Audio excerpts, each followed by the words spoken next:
Hello and welcome. This is Kristen from the Online Selling Show. Today I believe is January 10th, 11th, something like that. And I'm just starting to finally get everything caught up with the bookkeeping for this new eBay channel. And I thought this would be probably a really good time to go in and do my year-end wrap-up of what were the best things we sold, what's the worst things that were of any profit margin for us. Some of the stuff I will mention I don't necessarily always do for making the best buck out of it. Some of it is just seriously to rescue a piece, especially when I'm really a vintage, I love vintage Christmas, and some of the stuff I just don't want to see going in landfills. So I'm going to flip this around now and let's go into watching or viewing my FlipBuys account. Okay, so like I indicated before, I've done 6 months in this 2024 year. Was really trying to get this off the ground.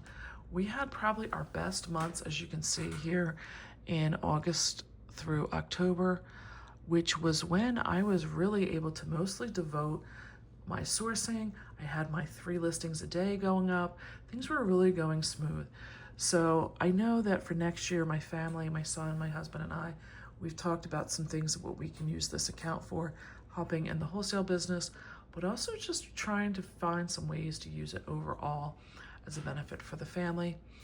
My total gross sales for those 6 months was $19,875 with net sales of $11,746.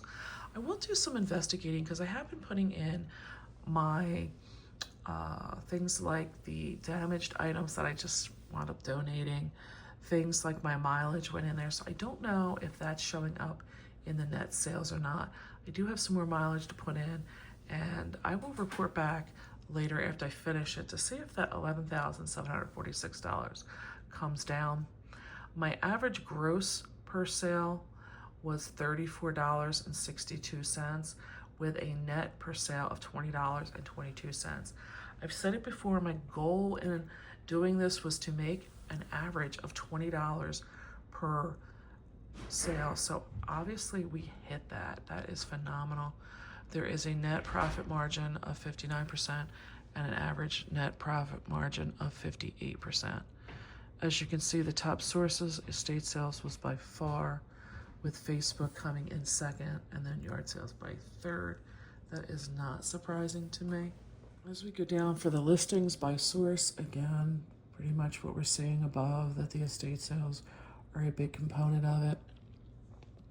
What I am interested in is over here is I do like to keep a mix of pricing. The under $20 is what I would like to have as a third. I'd like to have that 20 to maybe like 75 as another third. They're breaking it down to 20 by 50. So that's surprising to me. I think I may want to make sure I'm sourcing some stuff I'll be selling a little bit higher end. There is a $50 to $100 range in here. There is a slight sliver that was the 100 to 200, and then over 200 is barely noticeable in there. So that is the listings. Net returns by marketplace is eBay. I have not started to put in my sales, which that's going to bump that up. I may come back with a follow-up to this to see, because I do sell quite a bit on the Facebook marketplace, and I guarantee you that is going to push us up into a very good section. We spent $3,480 on inventory. I'm going to tell you right now, I still have quite a bit in my death pile that I have not put into this system. This is probably going to be closer to $5,000 when I get that in there. Cost of goods sold was $1,626. Marketplace fees were $3,063. You can see how that adds up very quickly. Shipping is $3,153. And in my experience in my wholesale business, these two usually are pretty much hand in hand, pretty close in what they keep together. We had 770 listings with 608 sales. You can see here where the listings were at a peak of going up in July, and then this is where I started trying to keep them consistent, and then this is where they peter off because I didn't have any to keep going up. The average time to list was about 7 days, which makes sense because I was trying to buy and get them listed before I was going out the following week. The average time to sell was a month. Like I said, wanted to keep this under 3 months. The return on investment was 391%, with an average ROI per sale of 1,575%. So now let's go in. We're going to look at some of the things that were not good, and then the top 10. Okay, I have the paper in here, but I am not going to go through that because, again, that is such a specialty and that's not really a dud. This particular item was, I picked it up at a Goodwill. I thought of it being, in the package and a replacement part that we would be doing, like, okay with it. This particular item took 2 months to sell, and I purchased it for $2.12, so I got it on a clearance for them where they ticket the price by 50%, or they lower the ticket price by 50%, is what I meant to say. And I took a net return of 51%, or 51 cents on that. So that was probably the worst of my items. But this was personal for me. This was just some random stapler from a job that I had left years ago that's been sitting around. It took about 2 months to sell, but I still got $2.32 from something that was just, again, sitting on my desk. This was an item, again, I don't count this really. I bought a huge lot of items that were for a dollhouse at a yard sale, and I cherry picked out of it things to list individually, and then I put this up just to get rid of it. I put a purchase price in of $10 because I had to allocate different, pricing out of it, and it says I had a net return of 24 cents. I didn't think that was bad either because I made a mistake and put free shipping on it. When these people made an offer of $22, I took it assuming that the shipping was going to also be paid by the buyer. I think for making a mistake like that and only coming out of it for less than a quarter, I wasn't doing too bad there either. It was an item that sold. It came back. I sold it and then it came back. It's looking as a bad because of the refund, but I was able to turn that around and make some better money with it. Here was another item. I'm trying to learn the clothing industry. I picked up this Psycho Bunny because everything with Psycho Bunny looked great, but honestly, after I took out all my expenses and everything, I only made 26 cents. Let's just show a few more of these. Here's another. It's the clothing because I don't know what I'm doing at this point. This was another one that I was able to take an offer of $12 and just come out of it with $1.90 in my pocket. So it goes to show you do have to invest in your time. This was another mistake I made with shipping, and I put up this whole lot of dolls. I should have made a good amount of money out of it, but I only made $2.03 because of my undercutting myself in the shipping.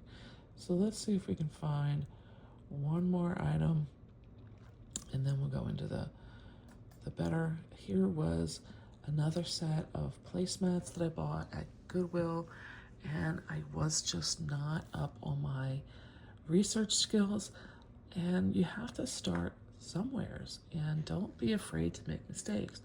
I took an offer of this of $5 because I just wanted to get them out of here, and I still made $2.44. So now let's go in and look at the top 10 sales. So here is the number 10 spot of most profit made. This was a Christmas piece I picked up. I mentioned I bought it at an estate sale. It really was in this non-descriptive, like craft brown box, and I picked it up. I almost was tempted to keep it. And going through the statistics on this, I realized I have not shown how to break out the sales. I purchased this item on October 4th. It took about a month to list. I don't think that's true. I think it has to do with me at this point scheduling out my listings. The time to sell was 21 days, and I bought it at an estate sale, if you look over here on the left side, for $40. Then the expenses coming over here is that eBay collected a total of $173.20 for this item. Breaking that down, I got $162 for the actual item and $11.20 for the shipping. Here's where they're reiterating again. It was 21 days to sell. The fixed value fee of 40 cents is for eBay to collect this $173 and change from the buyer's account and put it into mine as the seller. This did sell on an ad fee. I paid this ad fee for eBay to bump my item up in the sales or search rank for the buyer when they were looking for whatever keywords they were putting in to search for. So I paid almost $4 for that. The cost to actually ship this item was $8.05, which left me with a return of $97.72. So if you look at the $40 turning into 90, almost 98, it had an ROI of 244% with a net profit margin of 56%. So that is in the number 10 spot. Let's continue to go through and we'll keep moving our way up. In the number 9 spot was again more estate sale items. I bought these brand new in the box from Burger King, collector glasses. There was all 12 of them for the assorted movies, and I purchased them for $10 at an estate sale. I was able to sell them for $129.99 at my full asking price with an $18.60 shipping cost, and I came back with over $100 in 8 days is what it was for this to sell. So $100 basically times 10. Not bad. Then in the number 8 spot is this Lennox. These were my personal pieces. So for me personally, I don't have a purchase price in there because this is something I bought for myself, had sitting around, was not using, decided to put it up, took an offer of $120 and brought back $106.14. They did purchase these and another one as well. They may be in this list. I don't know. No, it doesn't look like they made it there. Then in the next spot up is this.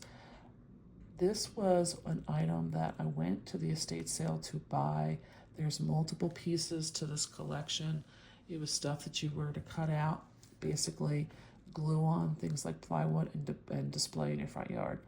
These are vintage, very desirable because obviously they've been consumed up, and it's got some kind of specialty paper that's not supposed to weather. I don't believe that. But I bought them at an estate sale for $12. It took about 11 days to sell. Again, this 1 month time period is, I think it's the scheduling thing. And I was able to take my $12 and turn it into $108.64. I can tell you this buyer did buy this and another item. So it says my cost of shipping is $11.94. That is not correct because they did pay for 2 items and the shipping cost here is the full that I paid, and it's reflected between 2 listings. Then moving up again in my sale is these. Oh, here is the other item that buyer purchased from me. These again were from my personal collection. I took the offer of $125, and I did have to split the shipping cost between the 2, and this one I put in a value of $3 for it. Net return was $110. So if you were able to pick any of these Lennox miniature, they're for like a display figure tree, not like your actual Christmas tree, but I guess you could put it for that. If you ever see these are very worthwhile to pick up. Here is coming into now the top 5. I picked these up at my first ever estate sale. I was able to only pick up 15. I think there's 24 to the set. I sold them as a grouping. You see my photo isn't necessarily, I had a lot more photos, but it doesn't have to be, top quality. I bought these for a total purchase price of $8. The buyer paid $157.15 for the goods themselves. I think they were offered something when they put it in their watch list, and I think they accepted that. It took about 2 months to sell, but I made $120.78. Phenomenal for $8 to turn into almost $121. So the number 4 best-selling item was this witch. I happened to really think she was like going to be desirable. I don't think I knew how desirable she was going to be. She was huge. 50 inches from her feet to her top of her head. She wound up being missing a feather plume that I was not understanding was even supposed to be with it. I bought this on an estate sale for $20. She took a total of 5 days to sell, and I was able to take an offer of $180 for her. After everything was said and done, I made $137 on my $20 purchase.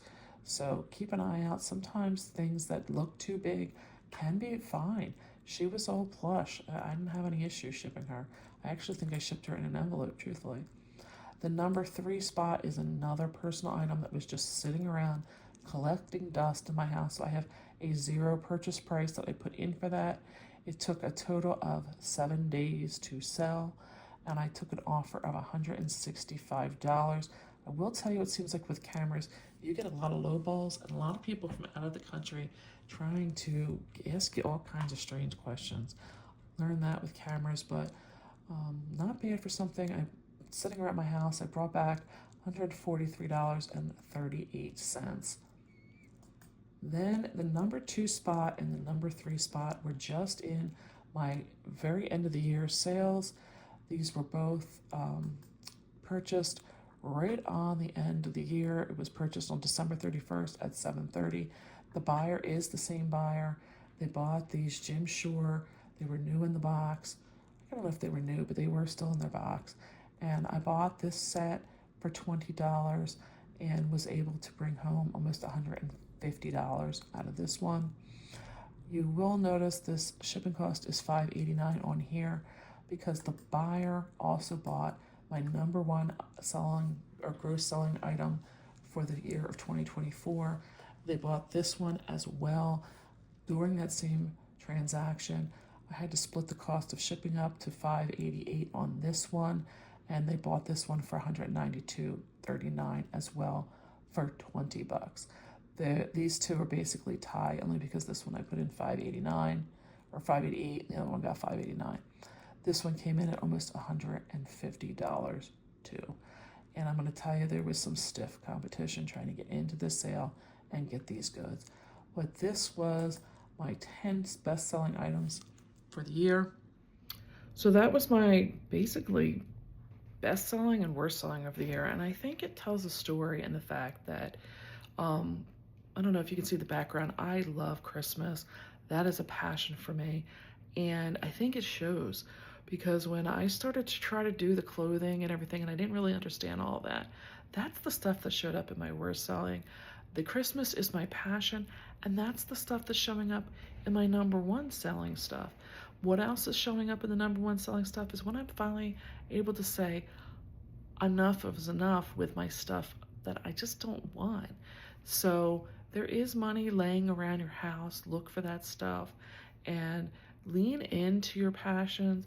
Lean into those things that you know are going to be not as much of a chore for you to have to research, or not having to do as much research, because you're going to retain all that kind of information. Clothing has its own niche, don't get me wrong. I'm not saying I'm even writing it off, but I just think it was very telling that the stuff from the thrift stores, things that I didn't have to, I had to rely more on doing research and things that I wasn't very up on the selling market of, was the stuff that was the lower selling. So I hope you enjoyed my recap for the year. I'm going to say bye for now. I'd really appreciate a thumbs up if you got anything good out of that. I would really ask if you could please help me build the channel by hitting the subscribe button. And I'm going to say bye for now. I want to catch you in the next one. See ya.